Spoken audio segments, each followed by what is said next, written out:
Okay, so we are back rolling live as he backs up to his seat. And we are concluding our 2 days of live coverage here at the Jolt Conference with one of my favorite guests and a very good friend, Diana Cabrices. Hello. Hello, thank you for joining us. And I should also mention Diana is the founder and CEO of Diana Cabrices Consulting. You got it. Okay, what a great way to wrap up with a good old friend now. We started out as LinkedIn friends, now we're kind of in-person friends.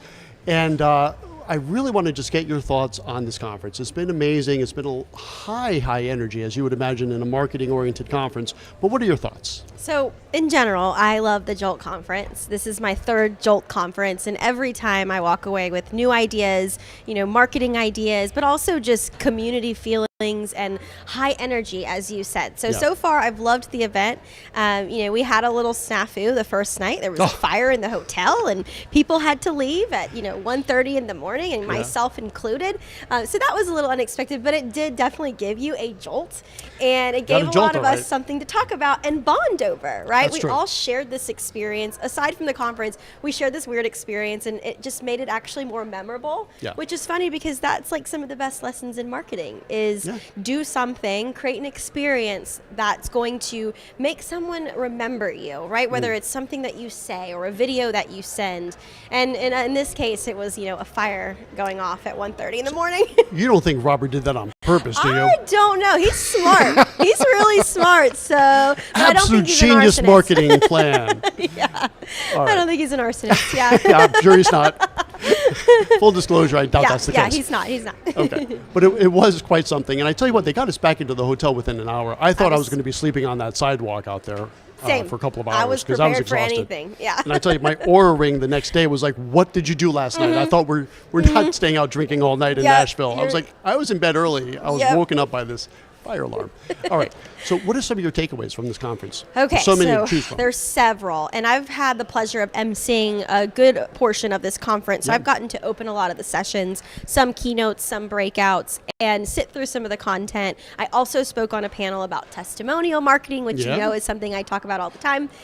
So there's several different takeaways. I think if we start really high level, I think the overall takeaway is that, yes, AI is helping all of us be more, scalable and also do really great things with our marketing, but that will still never replace the human side of the relationship, and that is becoming more important than ever before. I truly think with AI and with, how everything is changing so quickly online, I actually think these sort of in person or, picking up the phone, calling clients, it will supersede doing anything virtually anymore. But, maybe that's next year. Maybe that's 2-3 years from now. Maybe it's 5. I don't know.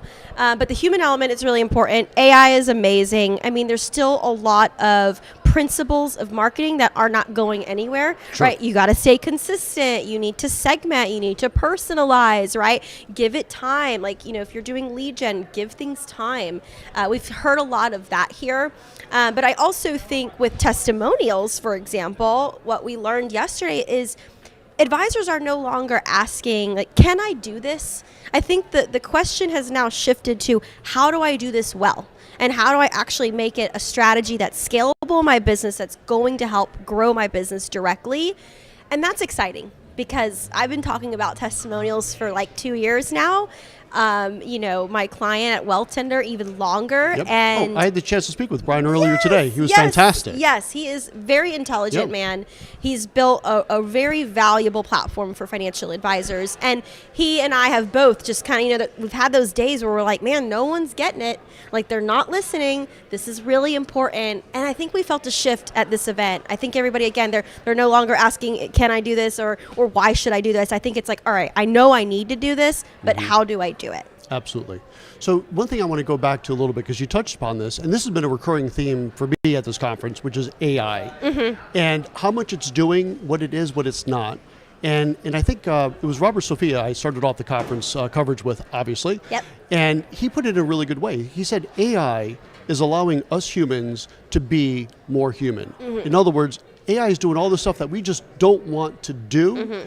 And what that's allowing us to do, and you touched upon this also, is to call our clients more, spend more time with our clients, because we're not spending all these hours on the mundane stuff that AI is great doing. Do you think that's the case? I think that's absolutely the case. I think it's going to be easier than ever to build a practice, not just a lifestyle practice, but truly a growth-centered practice where, you can build the practice of the future now. You can add advisors. You can, create the client pipeline that you want a lot more easier. Maybe easy is not the right word, but with less challenge and with less objection, because you have this amazing application that's going to write those emails. And now with AI, we're seeing more like autonomous AI come into the picture. Yeah. And it's not just writing the email for you to send, it's actually sending the email, and then based on a response, it can also take another action. That stuff I'm really interested in, the sort of autonomous AI. But I think you're exactly right. So this is exciting because I think a lot of what advisors haven't loved for so long, they can now use this application to take care of, outsource, if you will, to AI, and focus on what I do love doing, which is, for most advisors, you're people, right? You want to talk to your people. I hope so, if you're going to be successful. I hope so too. Yeah. We've got some more analytical advisors that love the numbers, and that's okay too. But the people part is definitely coming more to the forefront. Yeah, that's my favorite part of AI. It allows you, from a marketing perspective, to focus on the relationships, the interpersonal stuff. And the comment I made when I was talking to Sophia about this was, one time I was moderating a panel about AI, and I thought it'd be funny for me to use AI to create my introductory remarks. And I said, create me, I think like a 2-minute set of introductions about this panel about AI, and end with, start with a joke, because you're supposed to start with a joke, right? The description of the panel was perfect. I don't think I would have written it any better, and I write a lot. But the joke was horrible.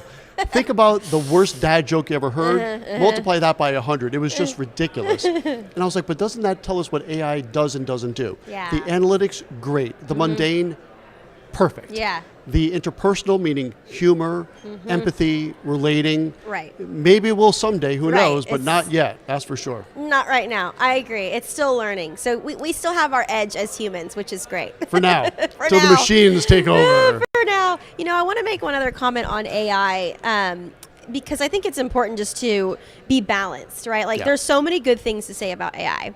And then on the other side, even myself as a marketer, managing multiple brands at any given time, which can be really hard, right? You're wearing different hats and changing your tune and okay, what's our pitch here? What's our positioning here?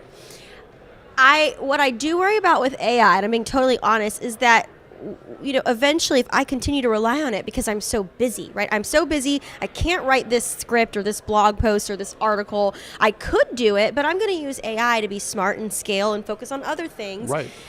Is maybe losing my edge one day, maybe losing that skill, right? To sit down and think and kind of just do a brain dump and then organize your thoughts into something beautiful and meaningful that other people are learning from, like an article. But now that AI is doing it all the time, I'm like, I hope I don't lose that edge. So that's my only worry. No, that's a very legitimate one. The other one I think comes from Elon Musk. Did he say that he's quite sure that the chance of AI destroying the world is only 20%? Only 20. Yeah. Awesome. Okay. Which is slightly worse than Russian roulette, right? Which is only 15% if you're using a 6-shooter. The odds are all right. But let's hope we're on the 80% side of that. Okay. Let's hope so. So as we're coming up on time, and I couldn't pick a better person to wrap things up with, what's next for you? Any other conferences or what's next for Diana? Yeah. So I will be headed to LPL Focus in August in San Diego. Super excited. I'll be there with Trust and Will. Oh, so if cool. You're headed to LPL Focus, stop by the Trust and Will booth. Yeah. As you know, we've talked about estate planning is such an important we use them topic. At Sovereign. Yes. And we've been very, very pleased with it. As a matter of fact, we've gotten tremendous response from our clients. That's saying awesome. Thank you. That's awesome. Yeah. And it's important and it's necessary and it's something that you outsource, right? You don't have to take it all on yourself.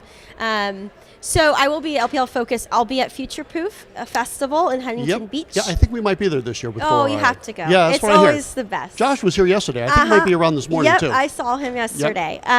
Great guy. So many good ideas that came out of his session, which if you're not here, Josh Brown's session at Jolt, I mean, he just got so real, like, hey. Well, that's his calling card, authenticity. Yeah, it's and I love it. We didn't start where we are today, guys. Like, we started down here. We did some dumb stuff, and it looked bad, but we just kept tweaking along the way. So that's inspiring. Yes. So I'll be there. And because I'm getting married in November. Music is cranking back there. Is that getting picked up? Maybe you can hear it on the thing. That's nice. Wedding is in November, so I'm probably going to keep a lower profile. But we'll see. So the fall conference circuit's not going to be the same without Diana. Maybe not, yeah. Oh, no. These conferences could make for great honeymoons. They really could. I mean, they put you in a nice hotel, except for the fire part, but yeah. Absolutely. Well, that sounds good. Well, I think that's where we're going to put a pin in it for Perfect. today. Okay. As far as me, this is the last conference for the spring season for goRIA, but in the fall, we will be at CASE, CFP Connections, FPA National, and 4 others that I'm just kind of blanking on right now, but we'll be promoting it real soon, so we hope you join us with that. So for now, on behalf of goRIA, fueled by Investment News, I'm Chuck Vela. Thanks for joining us for this live coverage, and I will see you in the fall with more goRIA on location. Thanks again, and Diana, thanks so much. Thank you. All right.